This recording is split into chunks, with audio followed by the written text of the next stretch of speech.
is Aditya Kumar Saini, and I am from Bhopal, and I am doing mechanical engineering from OIST. Today's our topic is on student life. As we all are students, हम सब जानते हैं कि हमने किस तरह से student ज़िंदगी जी रहे हैं, और क्योंकि जब तक स्कूल में रहते हैं 10th के नीचे खासकर, तो हमें कोई टेंशन नहीं होती लाइफ में. जैसे 10th क्लास में आते हैं तो हमें ये टेंशन चालू होती है कि हमें क्या बोलते हैं PCM एनी कॉमर्स, इन दोनों में कन्फ्यूजन रहती है. और इसके बाद 10th जब हो जाती है, बोर्ड खत्म हो जाते हैं, फिर टेंशन खत्म. 11th क्लास में आके हमें पर कोचिंग जाते हैं, सबसे अच्छी लाइफ रहती है कोचिंग की. 11th में कोई टेंशन नहीं, 12th आराम से 1 साल बाद आएगा, आराम से पढ़ते हैं, मजे करते हैं, बहुत अच्छी होती है 11th क्लास. फिर इसके बाद आती है 12th क्लास. 12th क्लास में आते आते थोड़ा सा दिक्कत आती है कि हाँ अब बोर्ड आने वाले हैं, और बोर्ड है, IIT है, AIEEE है, तो हमें किस तरह से क्रैक करना है, कैसे हमें एग्ज़ाम देना है, अच्छे से निकालना है. और उसकी वजह थोड़ी टेंशन रहती है. फिर मस्ती की लाइफ आती है कॉलेज की, सबसे बढ़िया लाइफ होती है कॉलेज की. फर्स्ट ईयर सेकंड ईयर आराम से निकालते हैं, कोई टेंशन नहीं है. जो आ रहे हैं कभी कॉलेज बंक कर रहे हैं, कॉलेज में बंक तक स्कूल भी करते थे, क्लासेस बंक करते थे, कॉमन सी बात है वो तो. लेकिन कॉलेज में जब कॉलेज से कूदना होता है, जब मतलब जो फैकल्टी जाने देती कॉलेज से, जब कॉलेज से कूदते हैं तो बहुत मजे आते हैं. जब पीछे गार्ड दौड़ा होता है, पकड़ रहा होता है कि कॉलेज से कहाँ जा रहे हो भाग के, तब आते हैं, बहुत मजे आते हैं. सेकेंड ईयर सही तरीके से चले जाता है. थर्ड ईयर तक आते आते हैं जॉब की टेंशन रहती है कि प्लेसमेंट आने वाला है, इस साल आ गया, अगले साल प्लेसमेंट आएगा, तो किस तरह की जॉब आएंगी. कोई कंपनी में बैठना है, सॉफ्टवेयर कंपनी में बैठना है, हमें टेंशन आती है. कोचिंग करेंगे, MTech करना है, MBA करना है. थर्ड ईयर में थोड़ी सी आती है दिक्कत, फोर्थ ईयर में भी रहती है. जब तक और सबसे अच्छी लाइफ कॉलेज की रहती है सेकेंड ईयर तक. फिर इसके बाद अगर स्टूडेंट है तो ये खत्म हो जाती है. जॉब लगने के बाद तो स्टूडेंट सब खत्म, सब ये टाइम. अब तो ये रहता है 2-3 साल बाद के अब शादी होने वाली है, अरेंज होने वाली, ये वो टेंशन रहती है. लेकिन तब तक शादी नहीं करें, तब तक बहुत अच्छी लाइफ है, कोई टेंशन नहीं रहता है. जो करना है, जो दोस्तों से घूमना है, जो करना है, जो सब कर सकते हैं. और बस थैंक यू. अभी शादी में बहुत टाइम है. 10 साल नहीं, अब पहली तो पहले हो जाएगी, 10 तो दोबारा हो जाएगी. अच्छा आदित्य, पहले और आज की स्पीच में क्या क्या चेंजेस आए वो जरा बताइए. सर मुझे कॉन्फिडेंस लेवल थोड़ा इंक्रीज हुआ है, मतलब एक हद तक बहुत अच्छा इंक्रीज हुआ है. और जहाँ मुझे जो शब्द बोलने में दिक्कत आती थी तो मैं ROS को यूज़ करता था, लेकिन हर जगह तो ROS यूज़ नहीं कर पाते थे, क्योंकि बाहर जाते थे तो अगर मतलब फ्रेश माइंड रहता है तो अपन आराम से बोल सकते हैं. लेकिन जब स्ट्रेस हो जाता है पूरा शाम रात में, तब तक कॉलेज से लौटते हैं तो बहुत स्ट्रेस हो जाता है कि मतलब एकदम सुबह से मूड मतलब ऐसा रहता है, तो उस टाइम पे अपन ROS बोलने में दिक्कत आती है. लेकिन मैंने ये सोचा कि अब कि कभी भी हो, किस टाइम भी हो, हमें ROS सीखना है, मतलब बोलना है, और हमेशा से बोलते रहना है. और कभी भी दिक्कत आए तो कंफर्टेबल होके आराम से बोलो. लेकिन थोड़ा मुश्किल तो आती बोलने में, लेकिन अब है कि धीरे धीरे प्रैक्टिस करेंगे तो मुश्किल से मेरे ख्याल से ये 6 महीने की भी प्रॉब्लम नहीं है, आराम से. हेलो दोस्तों, मेरा नाम आलोक शुक्ला है और मैं इस समय IAS एस्पिरेंट हूँ. जैसा कि आज का हमारा टॉपिक है स्टूडेंट लाइफ. ये इकलौता ऐसा शब्द है कि जो हमारी ज़िंदगी में लगभग 20 से 25 साल तक हमारे साथ चलता है. और ये जो हमको ज़िंदगी में जो एक सबसे बड़ी सौगात देता है वो है हमारा एटीट्यूड. और इसमें एटीट्यूड का और आगे चल के यही एटीट्यूड हमको ज़िंदगी में बहुत ऊपर भी ले जा सकता है, और हमको ऊपर ले जाकर भी वो हमको एकदम पूरे समाज में हमको पूरी तरह से अकेला रख सकता है. कई सारे ऐसे लोग हैं जो लोगों की अगर हम शब्दों पर ध्यान दें तो उनके अकॉर्डिंग वो लोग सक्सेसफुल हैं. लेकिन सक्सेसफुल होने का मतलब ये नहीं है कि आपकी सफलता केवल और केवल आपके जीवन के लिए ही है. और स्टूडेंट लाइफ के बारे में अगर मैं अपने बारे में थोड़ा बताऊं तो स्टार्टिंग से ही स्टूडेंट के रूप में मैं ज़्यादा ड्रीम स्टूडेंट नहीं था, एवरेज स्टूडेंट रहा. लेकिन कई सारे ऐसे पल भी हैं ज़िंदगी में जिसमें कि मैंने बहुत अच्छा कुछ मैंने कर दिखाया. मुझे एक मैं आपको ये इंसिडेंट आपके साथ मैं यहाँ पर शेयर करना चाहूँगा. जब मैं 8th क्लास में था तो अक्सर मेरी रैंक लगभग ऐसे ही आती थी जैसे अभी एक फ्रेंड्स को थर्ड आती है, फोर्थ आती है. मेरी भी अक्सर 3rd 4th ही आती थी. एक बार मैंने बिल्कुल ठान लिया कि अब की बार अब मैं क्लास में मैं टॉप करूँगा। मेहनत मैंने काफ़ी की और उसमें एक सब्जेक्ट था, उसमें हमारे पास हिस्ट्री था। तो हिस्ट्री में टीचर ने हमको पूरे 10 क्वेश्चन दिए और उसमें ऑप्शन दिए कि आप इसमें से कोई भी 8 क्वेश्चन आप लोग इसमें सॉल्व कर दीजिए। मैंने उसमें पूरे मैंने अपने 10 क्वेश्चन मैंने किए और मैंने उसमें, पता नहीं आप इसे मेरा साहस कहेंगे कि आप इसे मेरी बेवकूफ़ी कहेंगे, मैंने उसमें ऊपर मैंने लिख दिया कि अब आप इसमें से कोई भी 8 क्वेश्चन चेक कर लीजिए। टीचर मेरे आए, उन्होंने फिर कॉपी चेक की और उन्होंने तो सबके सामने खड़ा भी किया और उन्होंने इसमें मुझे बिल्कुल भी डांटा नहीं। उसमें इन्होंने वहाँ पर मेरी थोड़ी सी उन्होंने तारीफ की कि नहीं आगे चल के तुम बहुत कुछ कर सकते हो। और वो एक चीज़ आज भी मेरे माइंड में रहती है कहीं ना कहीं कि नहीं, अगर पहले मैं ऐसा कर सकता हूँ तो आज भी अगर मेरे सामने कई सारी सिचुएशन है तो मैं आज भी मैं ऐसा कर सकता हूँ। 11th-12th मैंने अपनी PCM से ही की, फिजिक्स केमिस्ट्री मैथ से ही। 12th के बाद फिर मेरा टारगेट हो गया IAS ऑफिसर बनना। मैंने साइंस मैंने अपनी छोड़ दी और मैंने हिस्ट्री ले ली, इकोनॉमिक्स ले ली ग्रेजुएशन में। इकोनॉमिक्स में जब मैं आया तो वो स्टार्टिंग की 1-1.5 वही लगभग 1.5 मंथ मेरे को समझ ही नहीं आया। वहाँ पर डिमांड एंड सप्लाई के वहाँ पर टीचर कर बनाते और मैं बैठ के देखता रहता। मैं एकदम जीरो था उसमें। मैंने ये एकदम प्लान कर लिया कि अगर दिसंबर तक अगर मुझे इकोनॉमिक्स समझ में नहीं आती तो मैं छोड़ ही दूंगा, इसको पढ़ना है। लास्ट में फिर टीचर से इसके बारे में मैंने थोड़ा सा इसमें हेल्प ली। उन्होंने जो इसके बारे में कहा मुझे कि तुम आराम से पहले इसके बेसिक्स पहले तुम अपने क्लियर करो। और फिर जब हमारे मिड टर्म एग्जाम हुए यूनिवर्सिटी के, तो मैं अपनी पूरी क्लास में टॉपर था। मुझे इस चीज़ में बहुत ज़्यादा ताज्जुब इसलिए हुई क्योंकि जिस सब्जेक्ट को देखकर मैं पहले कभी भाग रहा था, उसमें फिर लगातार 3 साल तक मैं अपने कॉलेज में रेगुलर रूप से, चाहे वो मिड टर्म एग्जाम हो चाहे वो एनुअल हो, मैं उसमें टॉपर बना रहा। और ये चीज़ कहीं ना कहीं मुझे यही सिखाती है कि ज़रूरी नहीं कि आपने अगर आपके बेसिक्स अगर पहले नहीं थे तो आप उनको तैयार नहीं कर सकते। इस दुनिया में कोई भी ऐसी चीज़ नहीं है जिसको अगर आप ठान लो तो आप पा सकते। और ये एटीट्यूड है और यही एटीट्यूड मुझे अपनी स्टूडेंट लाइफ से मुझे मिला है। और स्टूडेंट लाइफ को हम लोग केवल यही मान लेते हैं कि अगर हमारी जॉब लग गई वो पूरी तरह से ख़त्म हो गई। स्टूडेंट की अगर हम डिफिनेशन में जाएँ तो उसका अगर मैं हिंदी में बोलूँ तो वो होता है विद्यार्थी, अर्थात जो पूरी की पूरी ज़िंदगी कुछ ना कुछ सीखे वही स्टूडेंट होता है। बाकी आपने 12th कर ली, आपने अपना BCom कर लिया, MBBS कर लिया, आपने कुछ भी कर लिया, उसके बाद फिर आप स्टूडेंट नहीं रहते। उसके बाद आप लोग बन जाते हैं एस्पिरेंट। और एस्पिरेंट की सबसे एक जो उसकी अच्छी खूबी है वो ये है कि वो उसके पास एक सर्टेन उसके पास गोल होता है, लेकिन उसकी एक सबसे बड़ी कमी ये होती है कि वो और चीज़ों को भी छोड़ने लगता है साथ साथ।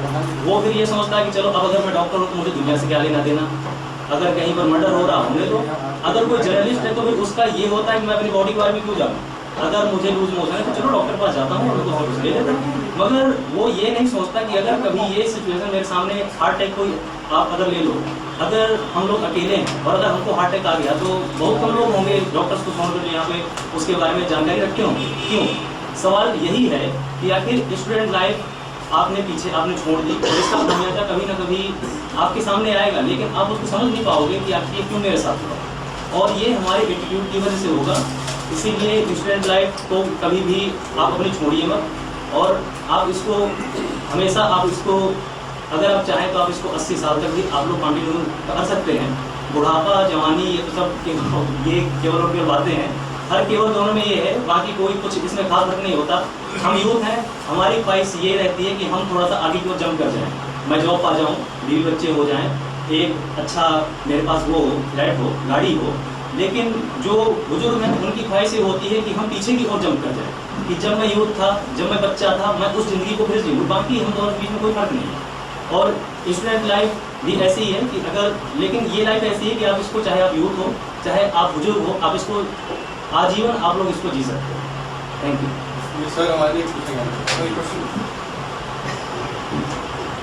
ये जो आपने IAS का ये बताया है तो आप फर्स्ट ट्राई कर रहे हैं second try? Second first try में शूट कर रहे जी। उससे मैं ही क्वेश्चन पूछूं क्या? पूछिए। अब आप यहाँ पर एक्सपीरियंस है? नहीं, ऐसा नहीं है। सर आप जब बाहर जाते हैं, मतलब आपने जैसे बोला कि मतलब कोई डॉक्टर होता है तो उसे कोई और चीज़ के बारे में पता नहीं है। आप तो चलो आप ये फील्ड आपने जो चूज़ करी है इसमें आपको सब कुछ जानना ही है, नहीं, ऐसा कोई हमारा क्राइटेरिया नहीं, इसमें मैंने देखा है क्योंकि एक मेरा फ्रेंड है जो ट्राई कर रहा है। जी जी। इसमें आपसे मैंने उनका लास्ट ईयर का मे का आपका पेपर भी देखा था, मतलब जी। उसको सॉल्व भी किया था। उसमें तो मतलब कोई भी सवाल पूछ सकते हैं। नहीं, देखिए यहाँ पर बात आ गई, एक तो होता है इन्फॉर्मेशन को रखना हाँ। और एक होता है इंटरेस्ट रखना। यहाँ पर मैं जो बात बोल रहा था वो इन्फॉर्मेशन की बिल्कुल भी नहीं थी, इंटरेस्ट की थी। ये आप जानकारी इंटरेस्ट की बात ठीक है, अपने से मगर जुड़ी हुई। जो लोग अपना एक फील्ड चूज कर लेते हैं आज की डेट में उनके पास इतना टाइम ही नहीं है कि मतलब बहुत जगह वो इंटरेस्ट रख सके। ये तो देखिए पूरी तरह से टाइम सबके पास होता है, वो बात केवल होती है टाइम मैनेजमेंट। वो आपकी बात ठीक है, मगर आज की डेट में मतलब सबका वो प्रोफेशन ऐसा हो गया है, लाइफ इतनी कॉम्प्लिकेटेड हो गई है कि मतलब उसको उसी फील्ड में चलना बहुत अच्छा लगता है। किसी और फील्ड में इंटरेस्ट इसीलिए कम हो गया है कि लोग चाहते हैं कि मैं जिस फील्ड में आया हूँ वहीं पे चलता रहूँ, आराम से मेरी लाइफ कटती रहे, कुछ और मेरे को जानने की ज़रूरत नहीं है, इसलिए मेरी लाइफ आराम से कट जाए। तो इसीलिए जो आपने बोला ठीक है, कुछ पॉइंट तक आप ठीक हो, मगर कहीं वैसे सब लोग सब जगह इंटरेस्ट तो नहीं दिखा सकते। मैंने इसलिए कहा, आप एक डॉक्टर हो, आपको पता है कि अगर डिसीज होती है तो क्यों होती है, गंदे हाथों से होती है, गंदे पानी से होती है, गंदे खाने से होती है। और लेकिन अगर कोई आम आदमी है तो आखिर वो उसके बारे में क्यों ना जाने? नहीं, उसको जानना चाहिए ना। वो तो उतना तो सबको मतलब थोड़ा बहुत तो समझ होती है। लोगों को ना आजकल बताओ सर। क्या आजकल एक कल इंसान मिलना की नाम सोच है। क्या हो चुकी है, नहीं, तो लोगों को ना अपनी सोच हम लोगों ने लिमिटेड हो जाता है क्यों नहीं? हमें लगता है अगर मुझे डॉक्टर बनना है तो मैं डॉक्टर अपनी फील्ड में बन जाऊँ, तो पता नहीं कितने डॉक्टर्स हैं, इंजीनियर्स हैं, तो कितने इंजीनियर्स हैं, कितने लोग हैं, पर फिर भी पता नहीं क्यों हम लोग अपना सारा जीवन इसमें बिता देते हैं। एक life which is to be enjoy, चाहे आप इंजीनियर हैं, चाहे आप स्टूडेंट हैं, चाहे आप किसी भी स्टेज पे लाइफ के, you should enjoy your life also. और शायद आपकी बात अच्छी लगे कि जब आप हर चीज़ सीखते हो ना तो आप शायद जिंदगी एंजॉय भी करते हो। एक जगह लिमिटेड हो जाओगे तो कहीं ना कहीं आपकी सोच एक लिमिटेड है, एक फोकस है। इट इज देयर कि मतलब एक स्टेज ऐसी आ जाती है कि स्पेशलाइजेशन इज रिक्वायर्ड, उसमें भी हर जगह पर इतना समय है हमारे पास कि उसके अलावा भी और जानकारी के लिए समय निकाल सकते हैं। स्टूडेंट्स लाइफ के ऊपर है, जिसको छोड़े हुए कितने साल हो चुके हैं और आदमी हमेशा सीखता है, तो ये भी कहीं ना कहीं जीवन में स्टूडेंट लाइफ ही आती है। एक चीज़ याद आ रही है, एक छोटी सी स्टोरी है। एक बार क्या होता है, गुरु के पास कोई जाता है तो कहता है गुरु जी इस संसार में आपने क्या सीखा, एक कुछ ऐसा मंत्र बता सकते हैं कि जिससे मैं इस संसार में अच्छे से जी सकूं। तो कहता है एक स्टोरी सुना तो बेटा, देखो छोटी सी। एक समय की बात है, एक डॉगी था, कुत्ता था, कोई घूमता फिरता किसी जगह घुस गया महल के अंदर, और वो महल था पूरा शीशों का। और वो जैसे अंदर घुसा, उसने ऐसे गुस्से में देखा दीवारों को, उसने सोचा कि शायद और बहुत सारे लोग हैं यहाँ पर, कुत्ते हैं शायद जो मुझे घूर रहे हैं। तो उसने घूरते घूरते देख करके भौंका वहाँ। अब ऑब्वियस बात है कि शीशे थे तो सारे ऐसे लगेंगे जैसे सारे भौंक रहे हैं, तो उसने थोड़ा सा गुस्सा भी दिखाया मतलब जो होता है तो उसको लगा सारे बड़े गुस्से वाले हैं यहाँ पे, करते करते वहाँ से निकल गया। बाहर आके कहता है इससे घटिया महल मैंने कहीं नहीं देखा, इतना भयंकर महल की भगवान ना करे मुझे कभी दोबारा इस महल में भी दोबारा चक्कर लगे कभी। वो निकल जाता है, इतने में एक कुत्ता घूमता घूमता और आ जाता है। वो अंदर घुसता है बड़ा हंसता हुआ, उसकी पूंछ हिलाता हुआ, और देखता सारे पूंछ हिला रहे हैं, सारे हंस रहे हैं, मतलब तो बड़े प्यार से थोड़ी बहुत मस्ती करता है। उसको लगता है सारे बड़े मस्त हैं, मतलब बड़ी देर तक मस्ती करता है अंदर। कहता यार क्या मजेदार चीज थी। तो बाहर आके कहता है यार भगवान ऐसी चीज भी आपने बनाई है, इतना प्यारा महल, इतना सुंदर महल, इतने प्यारे लोग हैं यहाँ पे, कितनी मस्ती होती है यहाँ। तो अब मुझे दोबारा भी यहाँ पे आने का मौका मिलना चाहिए, मुझे तो यहाँ पे बहुत मजा आया। तो उसने कहा सर मुझे समझ नहीं आया ये। कहता बेटा यही संसार है, ये सारे लोग ना शीशे हैं तुम्हारे, अब घूरोगे तो सामने वाला घूरेगा, भोंकोगे तो वो भी भोंकेगा, प्यार से पूछ लाओगे, प्यार से रहोगे तो शायद हो सकता है कि रिस्पॉन्सेस वैसे ही रहे। तो ये सार कहीं ना कहीं यही है कि सारी शुरुआत, पूरा संसार, पूरा ब्रह्मांड जो है ना वो आपके अंदर ही समाया हुआ है।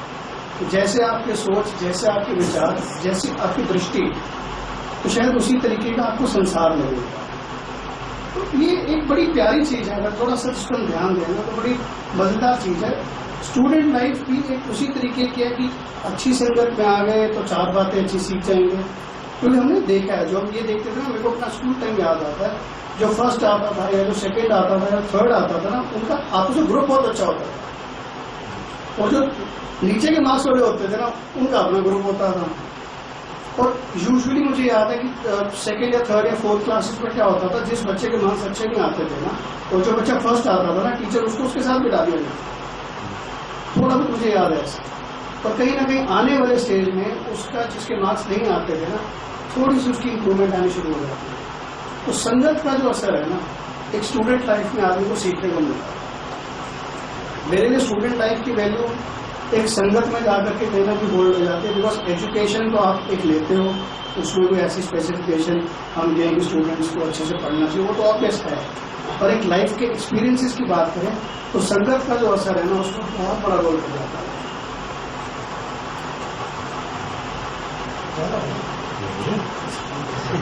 बाकी इसके ऊपर तो इतना यह था कि बाकी आपको जो पूछा बोला था। आज सर सर ये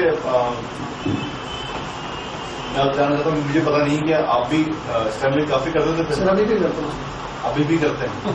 वो अभी देख लीजिए अभी भी आप बिल्कुल नहीं कर रहे हैं, अभी तो सोचता बाहर आप करते हैं तो कुछ नहीं मुझे मतलब आपको उस टाइम कितना था ज़्यादा कि बहुत ज़्यादा था या कम था आपको उस टाइम?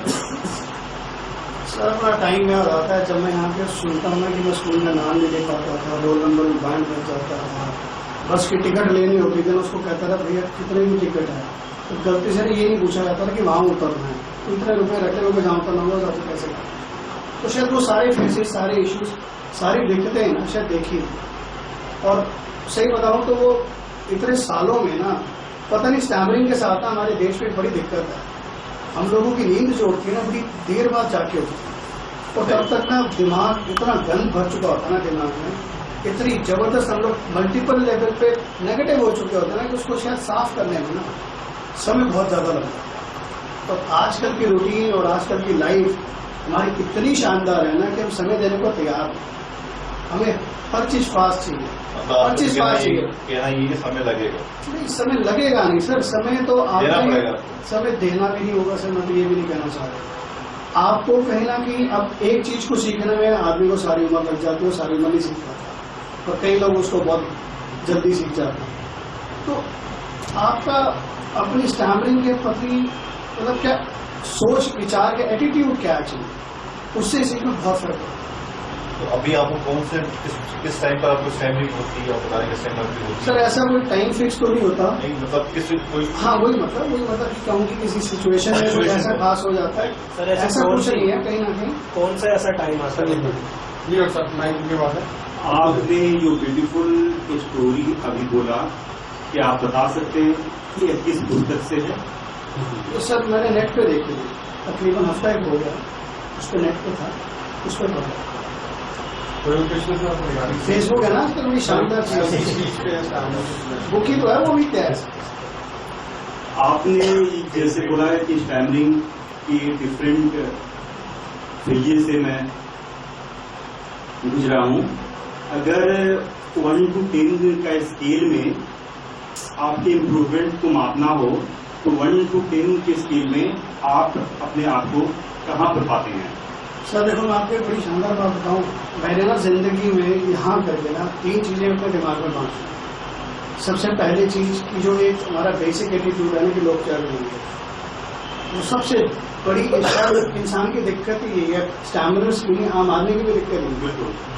तो कहीं ना कहीं ना वो चीज जो थी ना मेरे दिमाग में, पूरी ये रहा कि वो चीज शायद निकालने की कोशिश करूं।